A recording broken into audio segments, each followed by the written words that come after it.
तो ये असाधारण योगदान है नरेंद्र मोदी जी का।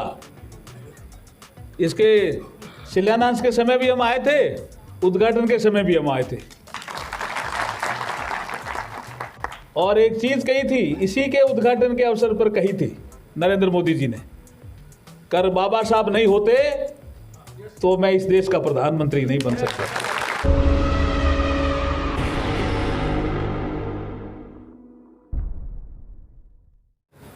ये जिस ऑडिटोरियम में आप बैठे हो ना, इस ऑडिटोरियम का नाम भीम है, जय भीम। और जिस सेंटर पे बैठे हो, सेंटर का नाम है डॉक्टर अंबेडकर इंटरनेशनल सेंटर।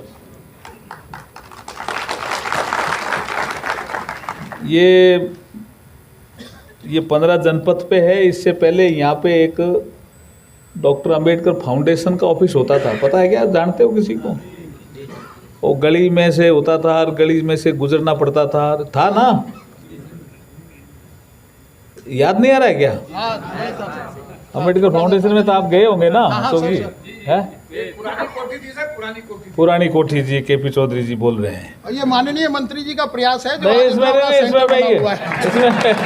इसमें मैं कहना चाह रहा हूँ कि जब बाबा साहब के 125वीं जयंती मनाई जा रही थी इस देश में, तब कई काम हुए।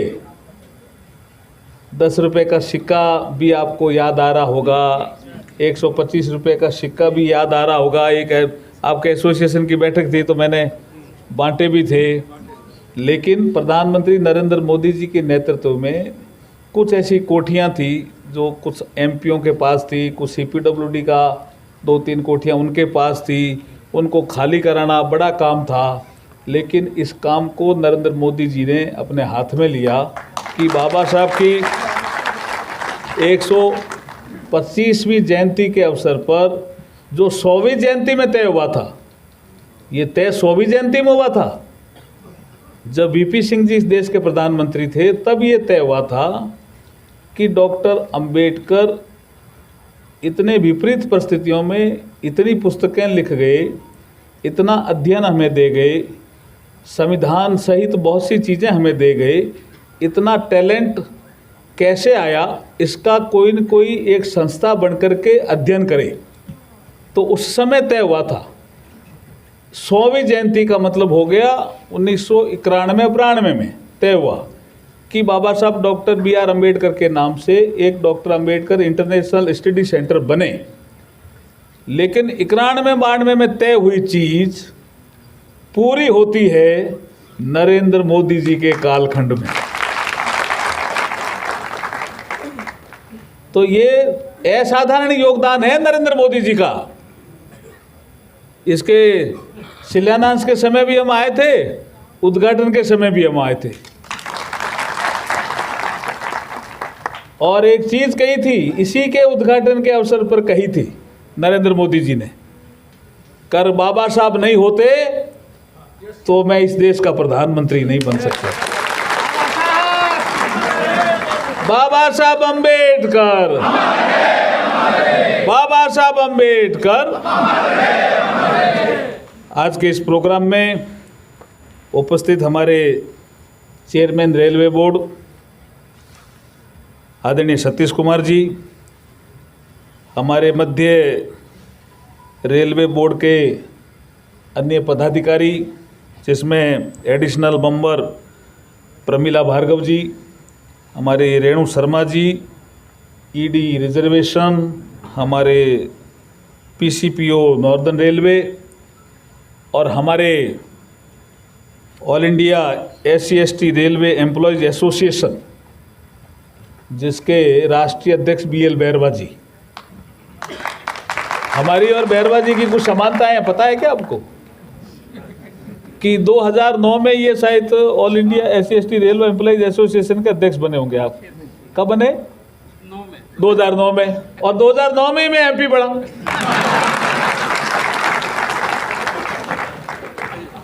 और एक समानता और है, पता आपको? जयपुर में जो हमारा घर है उसी गली में इनका घर है।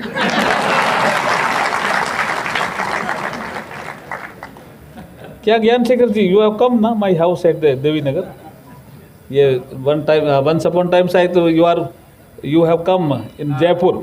हाँ, आपको देखना है तो मैं बाहर मिल गया। मन किसको ढूंढ रहे हो कि बैरवा जी को? अब ठीक है ना, योर डिस्प्यूट इज सेटल ना। हाँ, at that time there was a dispute है, नाउ सेटल। ओके, ताली बजा दीजिए आपको। धन्यवाद। हमारे बीसी शर्मा जी भी आए हैं, केपी चौधरी जी भी आए हुए हैं। सबको नमस्कार करता हूं। सम्मानित मंच, आप भी सब आए हुए हैं। मुझे बताया गया कि शाखा और मंडल के जितने भी पदाधिकारी हैं वो सब आए, ऐसा ही है? आप सबके लिए जोरदार ताली बजा दीजिए, जोरदार। 2 सुविधाएं रेल ने दी। हमारा नागपुर जो आपका अधिवेशन था, जिसमें रेल मंत्री जी भी आए थे, मैं भी आया था, मैं शायद रात को आया था, तो उसमें ये 2 चीज़ों पे सहमति हुई थी और ये दोनों चीज़ें आपको मिली। शाखा स्तर पर कार्ड पास की सुविधा और 2 इनफॉर्मल मीटिंग की जगह 3, ये मिल गई ना आपको। तो अश्विनी वैष्णव जी के लिए भी जोरदार ताली बजा दो भाई, और सीआरबी साहब के लिए भी बजाओ जोरदार।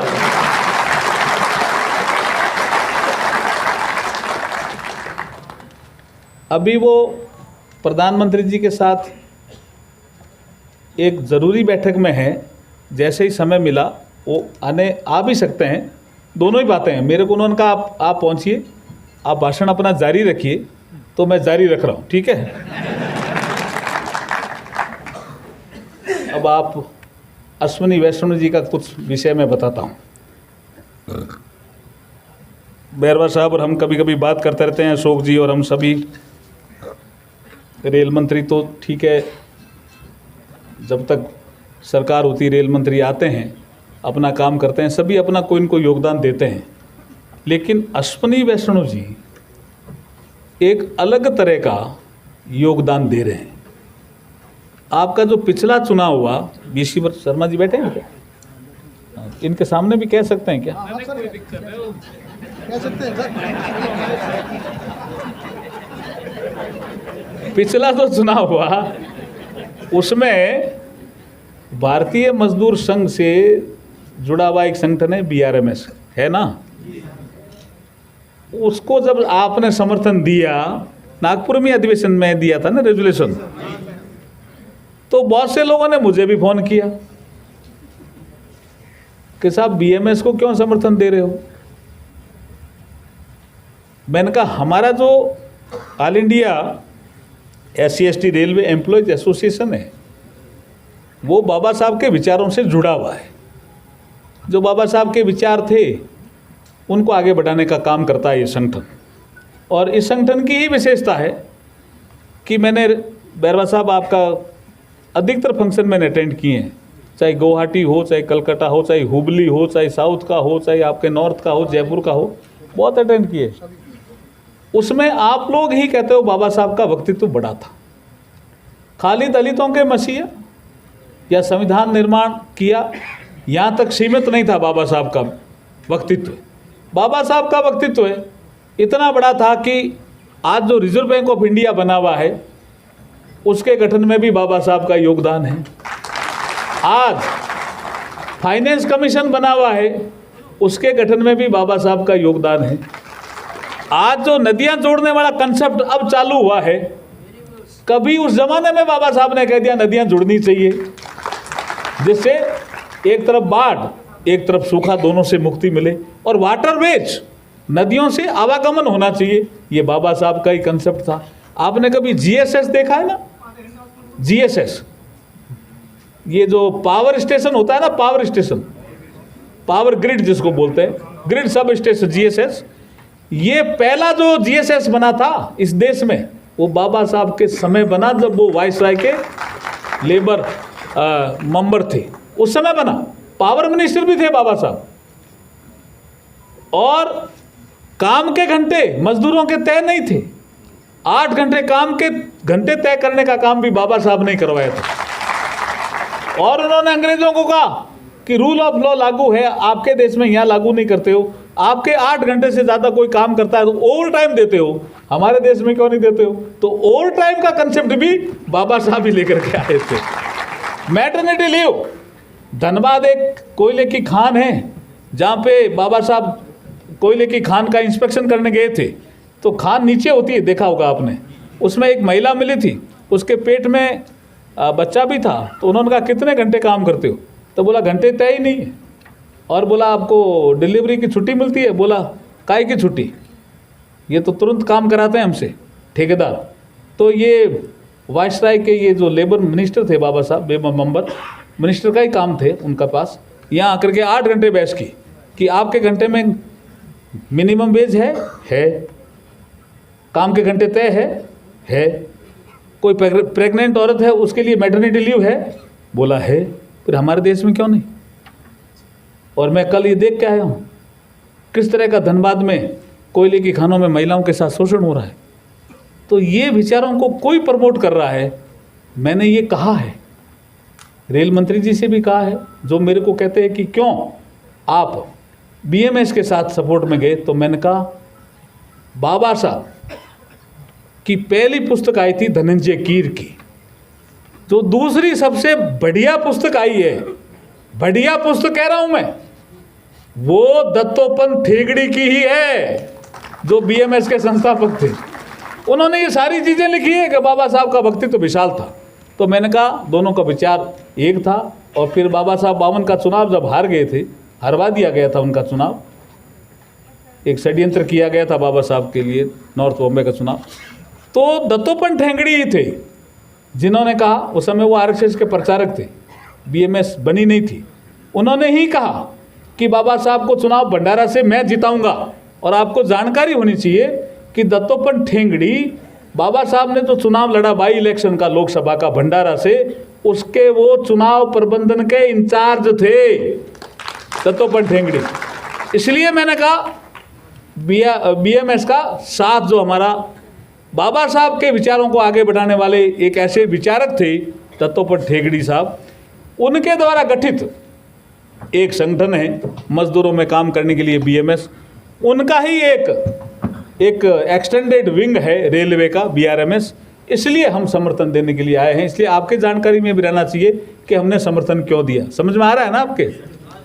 और समर्थन दिया तो उसका फर्क भी पड़ा ना, शायद पांच रेलवे में आगे 20% से ज़्यादा, या 4 में आए? 3 में 20% से ज़्यादा है, हाँ, 2 में 15 के आसपास। तो आने वाले समय में 5 में आ जाओगे और कई जगह जीत भी जाओगे, ऐसा लगता है। लेकिन बहुत अच्छी तरह से आपने चुनाव जो है 2000 अभी जो चुनाव हुआ था, जो लड़ा, उसके लिए जोरदार अपने संगठन के लिए भी ताली बजा दीजिए, धन्यवाद करिए। आपके 2 विषय पेंडिंग है, एक ऑफिस बीरर का ट्रांसफ़र में प्रोटेक्शन, ये आपने अभी बताया है कि आपकी जो ट्रांसफ़र पॉलिसी है, आपके ऑफिस बीरर का भी ट्रांसफ़र में प्रोटेक्शन होना चाहिए, एक डिमांड है ना आपकी ये। और दूसरा आपने कहा है कि एक पासेज जो हैं वो उसकी जो निर्धारित संख्या है, वो संख्या निर्धारित करनी है क्या? Please grant special casual leave and special passes to attend the organizational quarterly meeting of CEC, JDC, DEC, WC, BEC of the association. यही डिमांड है आपकी। Please grant protection in transfer of office bearer of the association as done in case of office bearer of the trade union. यही demand है। तीसरी demand है, please allow this association all welfare committee functioning under Prem scheme. ये भी demand है। ये प्रेम में पूछ रहा था चेयरमैन साहब को, तो मैं इस मंच से आपको कह सकता हूं कि मुझे रेल मंत्री जी ने आज, मेरा भी एक कार्यक्रम बीच में कोई आ गया था, लेकिन मैंने बैरवा जी को कहा मैं आधी घंटा के लिए आऊँगा। मैं लंबा समय क्यों बैठ रहा हूँ, और आपका जो स्वागत का समय वो भी मैं यहाँ बैठूँगा। मुझे रेल मंत्री जी ने कहा है कि आपको मैक्सिमम समय इसमें देना है, और जो भी डिमांड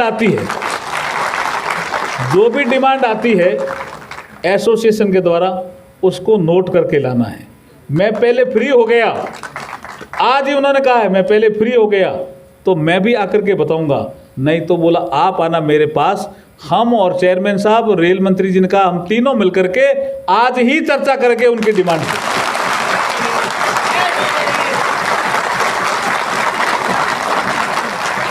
तो आप सिंसियरिटी दे सकते हो, रेल मंत्री जी की सिंसियरिटी दे सकते हो और उनका डेडिकेशन दे सकते हो वेलफेयर एसोसिएशन के प्रति, कितना डेडिकेशन है। और आज आपको पता ही है कि कितनी इंपॉर्टेंट एक मीटिंग चल रही है। पहलगाम के बाद जो मामला हुआ, जब आपको पता ही है, और जो शहीद हुए उनको हमने मौन धारण करके श्रद्धांजलि भी दी है। और भारत की सेनाओं ने शानदार काम किया है, उसके लिए हम सलाम भी भारतीय सेना का करते हैं। इस भारत माता की, भारत माता की, ये चीज़ें आज ही हम चर्चा करने की कोशिश करेंगे। एक विषय पर्सनल जो आपका किसी व्यक्तिगत किसी के स्टाफ का पटियाला से संबंधित आया है, वो भी मैंने नोट किया है। आप निश्चित रहिए कि जो विषय करने वाले होंगे ज़रूर करेंगे। और अब मैं आज के इस प्रोग्राम का जो आपकी मेरे ख्याल में हाफ ईयरली आपकी जनरल बॉडी की मीटिंग है और आप सुबह से ही बैठे होंगे, सुबह से ही बैठे हैं, तो आपको मैं बधाई देता हूं कि आप इतनी बड़ी संख्या में आए। लेकिन फिर कहता हूं कि आप जिस ऑडिटोरियम में बैठे उसका नाम बीम है, और जिस सेंटर पे बैठे हो उसका नाम doctor BR Ambedkar international study centre है। जय भीम जय भारत। आप जोर से लगाइए, जय भीम। नहीं, आगे भारत बोल दीजिए, मैं जी भीम बोलता हूँ। जय भीम, जय भीम, जय भीम, जय भीम। आप सदराम जी बोल नहीं रहे हो, क्या बात है? बोल रहे हो ना? बाबा साहब अम्बेडकर, बाबा साहब अम्बेडकर, बाबा साहब अम्बेडकर। बहुत बहुत आभार। जय भीम।